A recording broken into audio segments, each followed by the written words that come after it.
Your dog's breath shouldn't smell like a garbage truck. Seriously, if your pup's breath is really bad, it's not just gross. It could be a sign of dental disease.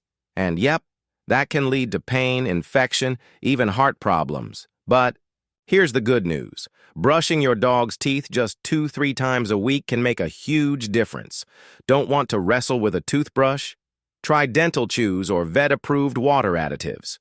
Your dog's mouth and your nose will thank you. Love your dog? Keep that smile healthy. Follow for more quick dog tips.